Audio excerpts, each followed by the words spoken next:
कलशभरार्ता केसरी क्षीणमध्या विपुलतरलितं वा पक्वबिम्बायोष्टि चरणमयि वयस्मास्कन्धवेन्यस्तहस्तो निगुवनरसपुञ्जं जातिराधारपुञ्जम्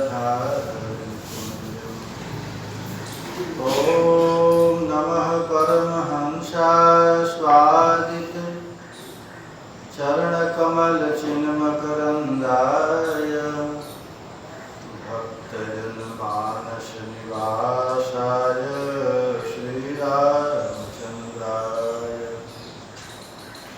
वागीशाजस्य वदने लक्ष्मीर्यस्य च वक्षसि यस्यास्ते हृदये संविहितं नृसिंहमहं भजे विश्वसर्गविसर्गादिनवलक्षणलक्षितं श्रीकृष्णाख्यं परं धामो जगद्धारममायतत् जय श्रीरूप सनातन भट्ट रघुनाथ श्री गोपाल भट्टदास रघुनाथ ये छय गुसाई कर चरण वंदन जाहि विघ्ननाश अभिष्टपूरम् वाञ्छाकल्पतरुभ्यश्च कृपा सिन्धुभ्येव च पतितानां पावनेभ्यो वैष्णवेभ्यो नमो नमः। श्री कृष्ण चैतन्य महाप्रभु की, श्रीमद् नित्यानंद प्रभु की जय, श्री अद्वैत प्रभु की जय, श्री गदाधर प्राणनाथ की जय, श्रीवास पंडित की जय, सकल आचार्य की जय, ब्रजरानी राधा रानी की जय, श्री श्री गिरिंद्र बिहारी बिहारी सरकार की जय, श्री श्री पंडित बाबा जी महाराज की जय, श्री श्री भागवत निवास की जय, श्री वृंदावन धाम की जय। जय जय श्री राधे, जय जय श्री राधे, निताय गौर हरि गौर।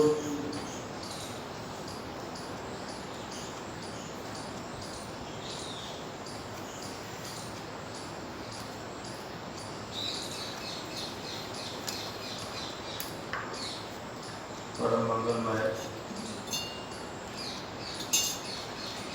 अकारण करुणा गुरुणालय श्री गौरांग महाप्रभु की महती में कृपा से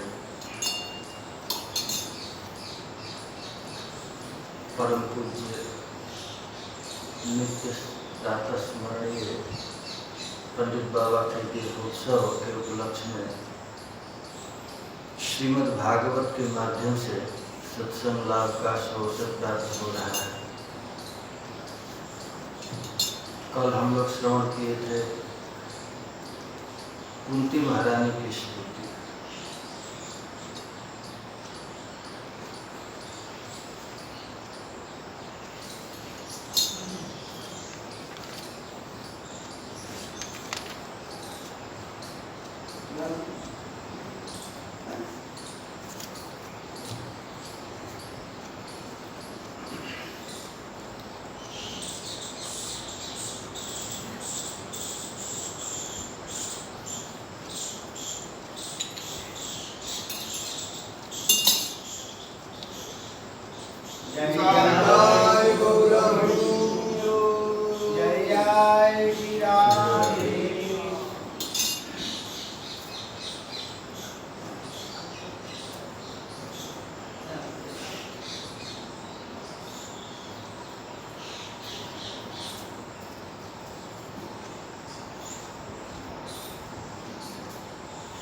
कल कुंती महारानी उत्तरा द्रौपदी,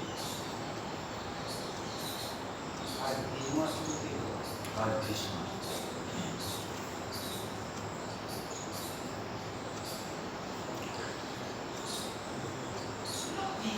महाराज युधिष्ठिर राजा बन गए हैं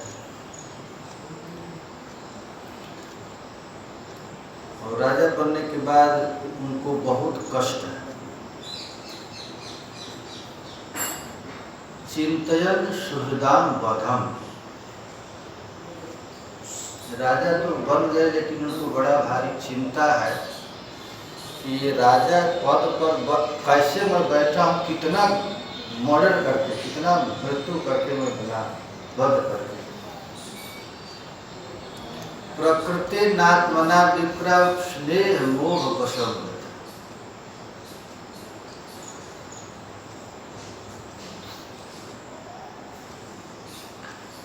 यद्यपि शास्त्र का वचन है राजा यदि प्रजा का पालन करने में, धर्म युद्ध में शत्रुओं को मारे तो उसे पाप नहीं लगता है, फिर भी ये सब वाक्य महाराज युधिष्ठिर को सांत्वना नहीं दे रहा है। और खास करके स्त्रियां सब विधवा हो गई हैं और स्त्रियों को अपने सामने देखते थे कराहते रोते अपने पति का वियोग, जिसके चलते महाराज युधिष्ठिर बड़ा दुख हुए। उसके लिए प्रयत्न भी कर चुके थे कि इस पाप की निवृत्ति के लिए मैं यज्ञ इत्यादि कर कर शमन करूं, लेकिन उनका हृदय का ताप जा नहीं रहा। जैसे कीचड़ से कीचड़ धोने से साफ नहीं होता है, सुरया व सुराकृतम, शराब के घड़े को शराब से धोने से पवित्रता नहीं आती है, वैसे ही भूत हत्या तथैव क्या न यज्ञ मस्तुमर है। हजारों प्राणियों को मार दो और फिर यज्ञ करके शुद्धि प्राप्त कर लो, ये तो ठीक बात नहीं। महाराज युधिष्ठिर मन में सोच रहे। सूत जी कहते हैं इति भीतः प्रजा दोहा सर्वधर्म विवित्सया, प्रजा के भय से वे भयभीत हो गए और अपना उपाय न देख करके वहीं गए। ततो विनशनम प्रागा जत्र देवो व्रत प्रतत, जहाँ अर्जुन के बाण शैया पर सोए हुए पितामह भीष्म हैं, वहां जाने का तैयारी की। जब ठाकुर जी बार बार समझा रहे हैं महाराज युधिष्ठिर को, युधिष्ठिर का शोक शांत नहीं हो रहा है, वहाँ बड़े बड़े देवर्षि, राजर्षि, ब्रह्मर्षि आकर भी इनके शोक के ताप को नहीं शांत कर पा रहे हैं। तो महाराज ठाकुर जी पितामह भीष्म की महिमा बताने के लिए महाराज युधिष्ठिर को लेकर के चले। उनके साथ बड़े बड़े ऋषि लोग भी जा रहे हैं, पर्वत, नारद, धौम्य, भगवान बादरायण, भरद्वाज, वशिष्ठ, इंद्र, ये सब भी लोग समझ रहे हैं कि हम लोग समझा करके थक गए, महाराज युधिष्ठिर का शोक शांत नहीं हो रहा है, तो पितामह भीष्म कैसे शांत करेंगे। इनको देखने के लिए ये लोग भी चले पितामह भीष्म के। महाराज पितामह खूब श्री कृष्ण की महिमा खूब अच्छी तरह से जानते थे। जब पांडवों के साथ भगवान श्री कृष्ण को देखे पितामह भीष्म, तो महाराज उनका हृदय द्रवीभूत हो गया, शरीर रोमांच हो गया, आंख में आंसू आ गए और मन ही मन विचार करने लगे कि भगवान अपने भक्तों से कितना प्यार करते हैं। देखो तो सही, मैं श्री कृष्ण के पास जा नहीं सकता, बाण पर पड़ा, हमारे रग रग में, नस नस में महाराज बाण लगा हुआ है, हम जा नहीं सकते। लेकिन कृष्ण की दयालुता तो देखो, कृष्ण कितने दयालु हैं, अपने भक्तों से कितना प्यार करते हैं। अकेले नहीं अपने पार्षदों सहित हमारे पास आ गए। युधिष्ठिर का शौक था, गौण काम था, मुख्य काम था पितामह भीष्म की इच्छा पूर्ति। अरे जिन श्री कृष्ण के प्रवचन से किसका शोक शांत न होए, लेकिन शोक शांत तो कर देते भगवान, लेकिन यहाँ पितामह भीष्म की महिमा बताना था। भक्त्यावेश मनोजस्मिन वाचा जन्नाम कीर्तन त्यजन कलेवरम योगी मुच्यते काम कर्म भी। सूत जी कहते हैं, जिन भगवान श्री कृष्ण के केवल स्मरण करने मात्र से, केवल नाम कीर्तन मात्र से अनंत जन्म के कर्मार्ग पाप राशि को लोग नाश कर देते हैं, और वही भगवान श्री कृष्ण साक्षात हमारे सामने खड़े हैं।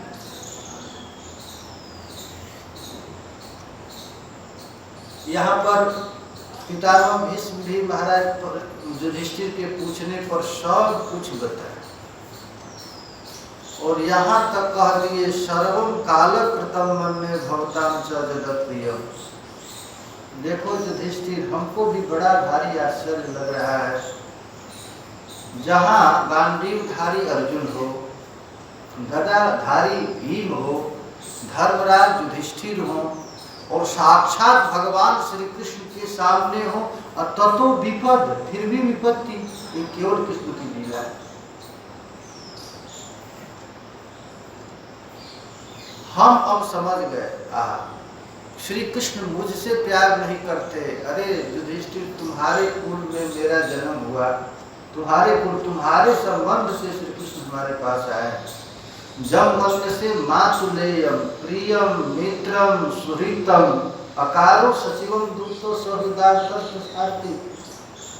अरे भक्ति की महिमा देख लो संसारियों, देखो भगवान अपने भक्तों से कितना प्यार करते हैं। मातुलेयम, मामा का लड़का, देखो वही श्री कृष्ण जिनके मित्र है, प्रिय है, सुहृत है।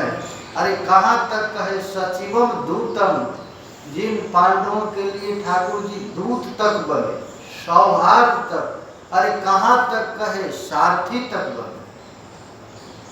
ये श्री कृष्ण की महिमा तो देखो, ये अपने भक्तों से कितना प्यार करते हैं, इसको कोई कहाँ समझ सकता है।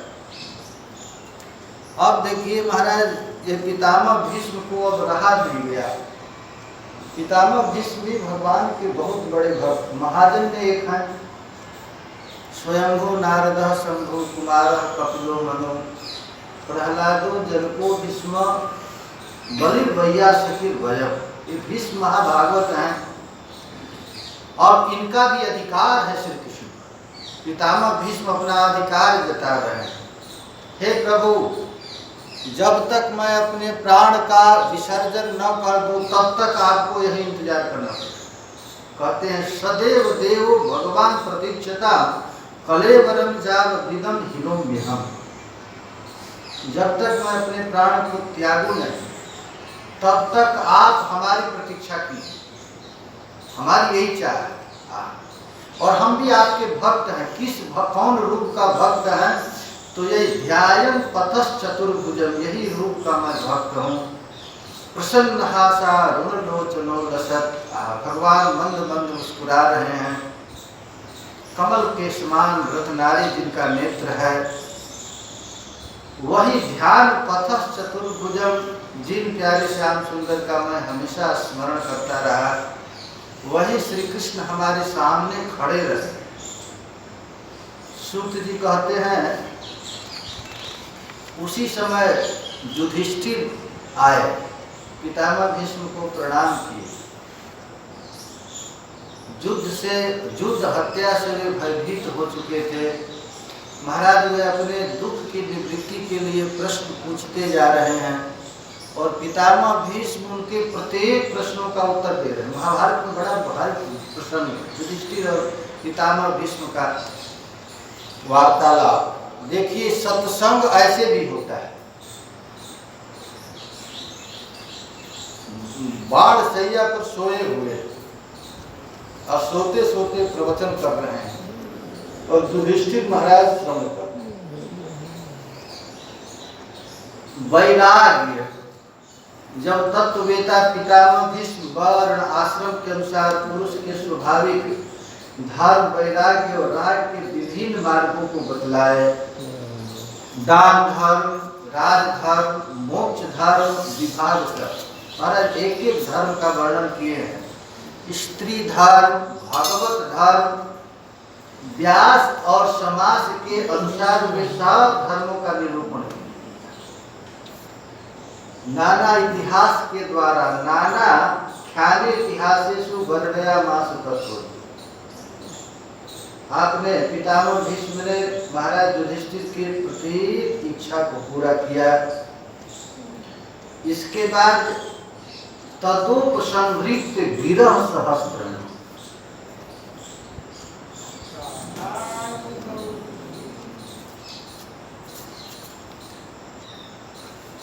अच्छा भाई, प्रवचन करने से मन इधर उधर चला जाता है। जिस धर्म का वर्णन करेगा, राजधर्म, स्त्री धर्म, मोक्ष धर्म, तो मन तो बेचैन हो गया। और ठाकुर जी सामने हैं, पितामह भीष्म ने तत् उपसंहृत गिरह सहस्त्रणी, हजारों तरफ उनकी वाणी जो जा रही थी, उन समस्त वाणियों को रोक ना। अब हम अपने वाणी से इधर उधर कुछ नहीं, विमुक्त संग मन आदि पुरुष, सबसे मुक्त होकर के आदि पुरुष श्री कृष्ण के चरण कमल में अपने मन को नियोजित करना चाहिए। अब सोचे कि अब प्रवचन नहीं करेंगे, प्रवचन करने से हमारा मन इधर उधर भाग जाता है। इसलिए कृष्णे लसत पीत पटे चतुर्भुजे, ठाकुर जी भी ठीक पैर के सामने खड़े हो गए पितामह भीष्म के, ताकि अपने नयन भर देखो नंद कुमार, नयन भर देखते रहे श्याम सुंदर को। पुरस्थिते मिलित दिव्य धार्य, देखते देखते अपने चित्त को समाहित किए। आपने विशुद्ध धारणया हताशुभ, श्री कृष्ण के चरण कमल के ध्यान करने से उनके शुभाशुभ जितने कर्म फल थे नष्ट हो। निवृत्त सर्वेंद्रिय वृत्ति वृत्ति, अपने प्रत्येक इंद्रियों के वृत्ति को रोक लिए, अपने नाक को, कान को, मुंह को, अपने त्वचा को, प्रत्येक इंद्रियों को समेट लिए। प्रत्येक इंद्रियों के विषय श्री कृष्ण को बनाया। ऋषिकेश सेवनम भक्ति रुच्यते, अपने प्रत्येक इंद्रियों को जब तक समेटा नहीं जाए तो भक्ति होगा नहीं। तो आपने निवृत्त सर्वेंद्रिय वृत्ति विभ्रम, अपने प्रत्येक इंद्रिय वृत्ति को रोक लिए। अतुष्ठावराज्यम विसृजत जनार्दन, इंद्रियों के वृत्ति विलास को रोक लिया। बड़े प्रेम से भगवान श्री हरि की स्तुति करना प्रारंभ कर दिए। पितामह भीष्म अब स्तुति करते हैं। इतिमति रूप कल्पिता वितृष्णया भगवत सात्वत कुंभवे विभूमि। अब मैं मृत्यु के समय अपनी यह बुद्धि जो अनेक प्रकार के साधनों का अनुष्ठान करके अत्यंत शुद्ध और कामना रहित हो गई है। महाराज, जितना अनुभव पितामह भीष्म को है उतना अनुभव किसी को हो नहीं सकता है। ये साधारण व्यक्ति नहीं थे। अरे महाराज, अपने गुरु जी से भी लड़ गए, गुरु जी को हरा दिए। ये ऐसे महापुरुष थे। परशुराम जी से भी एक बार टक्कर ले लिए और राज सेवा करते करते इनकी बुद्धि बिखरी हुई थी। सब तरह से बिना महाराज कष्ट के कृष्ण मिलते नहीं। अब पितामह भीष्म जितना जीवन में कष्ट सहे उतना कोई कष्ट सह नहीं। इतना भयंकर भयंकर कष्ट सहे। स्वसुख मुपगते क्वचित विहर्तो प्रकृत मुपेषु जलभव प्रवाह। ये श्री हरि क्या कहते हैं कि जो सदा सर्वदा अपने आनंदमय स्वरूप में स्थित रहते हुए भी विहार करने की इच्छा से, लीला करने की इच्छा से प्रकृति को स्वीकार कर लेते हैं, जिसे यह सृष्टि परंपरा चलती रहती है। इस श्लोक के टीका में श्रील विश्वनाथ चक्रवर्ती पादी कहते हैं, देखिए हम लोगों के शरीर निर्वाह के लिए जितनी वस्तु की आवश्यकता है ये कौन दे रहा है? प्रकृति। तो प्रकृति के पास ये सामग्री कहाँ से आई? तो भगवान महाराज प्रकृति पर दृष्टिपात करते हैं, तो दृष्टिपात करने से उसमें शक्ति आ जाती है प्रकृति में। अब देखिए एक आदमी के जीवन यापन करने के लिए लोटा चाहिए, थाली चाहिए, वस्तु चाहिए, बर्तन चाहिए, कपड़ा चाहिए, गेहूं चाहिए, आटा चाहिए, मकान चाहिए, टीवी चाहिए। ये सब कौन दे रहा है? कृष्ण दे रहा है, प्रकृति दे रही है। प्रकृति के पास कहाँ से आए? तो कृष्ण के इच्छा में है। तो एक आदमी के लिए इतनी वस्तुओं की आवश्यकता, कितने आदमी हैं? सबके लिए बंगला चाहिए, फ्रिज चाहिए, टीवी चाहिए, मोबाइल चाहिए। एक एक आदमी के लिए कितना प्रकृति का उपभोग करना पड़ता है। आई प्रकृति में आई कहाँ से? तो कहते हैं कि केवल प्रकृत येसी जद भव प्रभव। भगवान थोड़ा सा ऐसे प्रकृति पर एक बार देख लेते, तो ऐसे प्रकृति पर देखने की इनको क्या आवश्यकता पड़ी? वे तो नित्य लीला में लीलायमान रहते हैं, गोलोक वृंदावन में रास करते हैं, निवृत्त निकुंज में रहते हैं। इनको क्या पड़ा प्रकृति पर दृष्टिपात करने? तो सूक्ष्म वर्ग के जीवों के सुख के लिए ये संसारिक प्राणी भी सुखी रहे, तो कभी कभी भगवान थोड़ा सा तिरछी नेत्र से प्रकृति पर ऐसे देख लेते, एक क्षण मात्र पर। मय्याध्यक्षेण प्रकृति सूयते सचराचर। इस प्रकृति में चर अचर प्राणियों को भरण पोषण करने की जो शक्ति आई है, तो कृष्ण के ईक्षण मात्र। ठाकुर जी प्रकृति पर कभी कभी ऐसे दृष्टिपात करते हैं तो प्रकृति हरा भरा हो जाती है। ये जितनी सामग्री है, समस्त सामग्री का प्रकृति को उपभोग करने के लिए देती है। तो ये सब कौन देता है? तो श्री कृष्ण ही। ये कृष्ण कैसे हैं? तो कहते हैं त्रिभुवन कमलम तमाल वर्ण। ये श्री कृष्ण कितने सुंदर हैं, जिनका शरीर त्रिभुवन सुंदर है, श्याम तमाल के समान श्यामला है, जिस पर सूर्य रश्मियों के समान श्रेष्ठ पीताम्बर धारण किए हुए हैं, जिनके मुख पर अलकावली लटकी हुई है। वही श्री कृष्ण उसी श्री कृष्ण में मेरा निष्कपट प्रीति। वही श्री कृष्ण हमारे। देखिए श्री कृष्ण को कितना कितना आनंद सुख मिलता है। वृंदावन में गैया चराते हैं तो गाय के धूल जब श्री कृष्ण के सिर पर शरीर पर पड़ता है तो उनको बड़ा सुख मिलता है। वो रजत छुरित, ये ठाकुर जी का ऐसा सुंदर रूप है, सांवला शरीर है, उस पर गाय के चरण का धूल जब पड़ता है तो इनकी सौंदर्य और बढ़ जाती है। महाभारत युद्ध में श्री कृष्ण के चरण पर किसका धूल पड़ता है? तो कहते हैं तुरग रजु विधूम्र विश्व। घोड़े के खूर से जो उड़ा हुआ धूल है ये ठाकुर जी श्री अंग पर लगता है। अब कितना कितना महाराज जब पितामह भीष्म भगवान को बाण मारते थे तो महाभारत में लिखा गया है कि ठाकुर जी का कवच छेद गया, टूट गया था कवच। और ठाकुर जी की छाती में भी बाण मार दिए, खून निकल रहा था। कच लुलित श्रम अवयात कृतास्य, ऐसा इनका रूप हो गया था। मम निशित सरई विभिद्यमान। जब मैं क्रोधित होकर के श्री कृष्ण पर बाण चलाता था, ऐसा महाराज बाण चलाता था जिस बाण से उनका कवच छन्न भंग हो गया, छिन्न भिन्न हो करके टूट गया। वो टूटे हुए कवच को ही धारण किए रहे। उस सुंदर कवच मंडिल भगवान श्री कृष्ण के प्रति मेरा शरीर, अंतःकरण और आत्मा समर्पित हो जाए। श्री कृष्ण ने प्रतिज्ञा किया था कि मैं महाभारत युद्ध में अस्त्र नहीं उठाऊंगा। इनकी प्रतिज्ञा थी कि मैं कभी भी अस्त्र नहीं उठाऊंगा। और पितामह भीष्म ने प्रतिज्ञा कर लिया कि मैं आज श्री कृष्ण से अस्त्र उठवा कर छोड़ूंगा। देखिए ऐसे ऐसे महात्मा हैं पितामह भीष्म प्रतिज्ञा किए, आज जो हरहीन शस्त्र गहा तो लाजाऊं गंगा जननी सो शांतनु सुतन कहा। प्रतिज्ञा कर लिए पितामह, आज मैं यदि श्री कृष्ण से शस्त्र न गहाऊं तो मैं गंगा का बेटा नहीं, शांतनु का लड़का नहीं।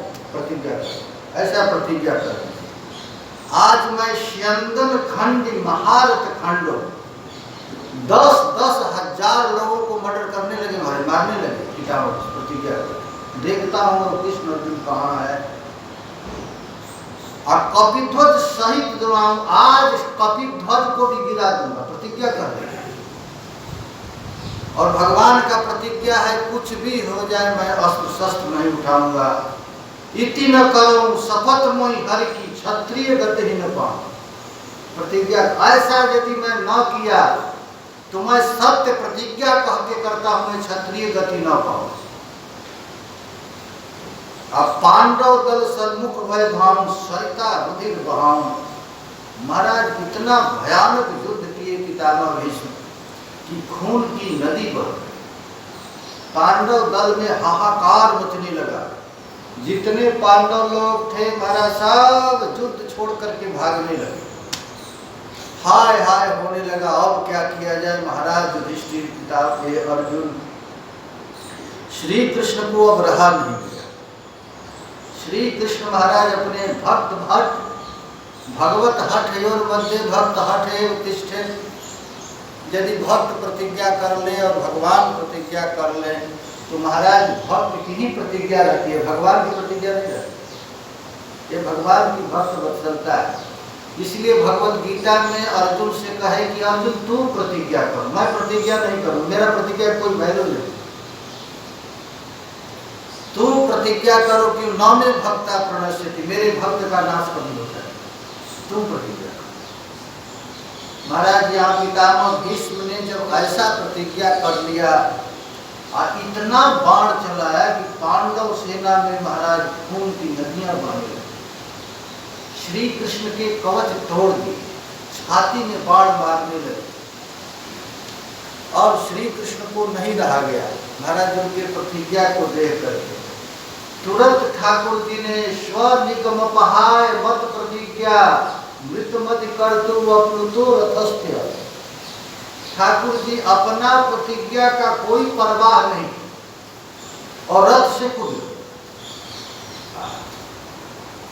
महाराज इस लीला को कह करके पितामह भीष्म रोने लगे। कृष्ण की इतनी भारी महिमा, अपने भक्तों से इतना प्यार करते हैं। अरे झूठ मूठ भी यदि एक बार कोई कृष्ण के शरण में आ गया और कहते कि हे नाथ मैं आपका हूँ, तो भगवान उसको अपना मान लेते, उसके लिए कुछ भी करने के लिए तैयार हो जाए। ऐसी श्री कृष्ण की महिमा। महाराज धृतरथ चरण, ठाकुर जी रथ से कूद गए। अर्जुन को रहा नहीं गया। अर्जुन कहा भले प्रभु मैं हार जाऊं लेकिन आपका प्रतिज्ञा भंग होने नहीं दूंगा। महाराज अर्जुन को ठाकुर जी ने छुड़ा दिया, छुड़ा करके चल दिए। भगवान का पीताम्बर था नीचे गिर गया। पीताम्बर माने वेद श्रुति। ये कहने लगी प्रभु आप ही झूठा होंगे तो भगत किसके शरण में जाएगा? आप तो मिथ्यावादी हो गए। आप कहते प्रतिज्ञा मैं अस्त्र नहीं उठाऊंगा, अस्त्र उठाने जा रहे हैं। उनका पीताम्बर गिर गया। भगवान वेद को भी छोड़ दिया, अपने भक्त के लिए और वेद को भी त्याग दूंगा। सब कुछ भगवान त्याग दिए महाराज और टूटी हुई रथ को उठा, चक्र का आह्वान कर लिए। धृतरथ चरणों भय चलत वरु हरिव हंतु विवह गतो तरीजा। जैसे महाराज हाथी को मारने के लिए सिंह चलता है वैसे ठाकुर जी चल दिए। बस पितामह भीष्म छोड़ दिए अपना धनुष, बस हो गया अब मुझको नहीं युद्ध करना। और उसी समय चित्त विषिक हतो विशीर्ण धनुष। उसी समय महाराज अर्जुन और बाण मारना चालू किया। छतज परिप्लुतो आततायु में प्रसव मविषसार मद बधार्थ सब भगत में भगवान गति मुकुंद। वही मुकुंद, वही श्री कृष्ण आज हमारे गति बने। अर्जुन के रथ के रक्षा में सावधान श्री कृष्ण हाथ में बाण लिए रहते। देखिए श्री कृष्ण की पूजा करते हैं, श्री कृष्ण को लोग खोजते थे कन्हैया कहाँ मिलेगा, तो महाराज ये पांडव शिविर में कभी नहीं मिलते थे। कन्हैया को खोजना होता तो मिलते थे घोड़सवारों के पास, घोड़ा जहाँ रहता है वहाँ कन्हैया होता। वहाँ कृष्ण क्या करते थे, तो घोड़ों को पैर दबाते, थक जाते थे घोड़े, तो उनके घोड़ों को स्नान कराना, उनको खिलाना, उनको पैर दबाना, घोड़ा ठीक रहेगा तभी तो युद्ध होगा। तो वही श्री कृष्ण बाएं हाथ में घोड़े की रास थी, दाहिने हाथ में चाबुक, इन दोनों की शोभा से उस समय जिनकी अपूर्व शोभा बन गई थी, वही प्यारे श्याम सुंदर हमारे दृष्टि के पथिक बन जाए। महाभारत युद्ध में मरने वाले जितने भी व्यक्ति थे सब भगवत धाम गए, क्योंकि कन्हैया अपने मधुर मुस्कान तिरछी नेत्रों से सबको घायल कर चुका था। अरे महाराज सब लोग तो मर चुके थे, अर्जुन तो मुर्दे पर केवल बाण चलाए, कन्हैया ने केवल अपने दृष्टिपात से ही सबके उम्र को खींच लिए थे। और महाराज पितामह भीष्म इन सब लीलाओं का स्मरण करते करते अचानक उनकी दृष्टि वृंदावन में चली गई। और वृंदावन में ठाकुर जी जो रास किए हैं, जिनकी लटकीली सुंदर चाल है, हाव भाव जो जिनकी चेष्टाएं हैं, मधुर मुस्कान है, प्रेम भरी चितवन से अत्यंत सम्मानित ब्रज गोपियों के साथ रास क्रीड़ा किए हैं। और रास करते करते अचानक जो श्री कृष्ण अंतर्ध्यान हो गए और प्रेम में मतवाली प्रजांगनाएं जहाँ गोपी गीत के द्वारा महाराज जिनको विलाप की हैं, जिनकी लीलाओं का स्मरण करके तन्मय हो गई थी, वही श्री कृष्ण मेरे प्रेम के भाजो, उन्हीं में श्री कृष्ण का भजन करता हूँ। महाराज पितामह भीष्म मधुर भाव में चले गए। कैसा ललित गति विलास बल उभास है, एक ही श्लोक में महाराज 5 अध्याय वर्णन कर दिए पितामह भीष्म ने, एक सूत्र रूप में। भगवान की क्या सुंदर मतवाली चाल है। वृंदावन के रमणीय जमुना जी के पावन तट पर अपने अधर में बंसी लेकर के गोपियों को आह्वान किए हैं। गोपियां सब कुछ छोड़ करके श्री कृष्ण के पास आती हैं। भगवान श्री कृष्ण के हाव भाव, मधुर मुस्कान, प्रेम भरी चितवन से अत्यंत सम्मानित होकर के ब्रजांगनाएं जमुना जी में जो रास की हैं, और रास करते करते उन लोगों को जो मान हो गया, कुछ लोग अभिमान हो गया, किसी को मान हुआ, किसी को अभिमान हो गया कि रमा रमन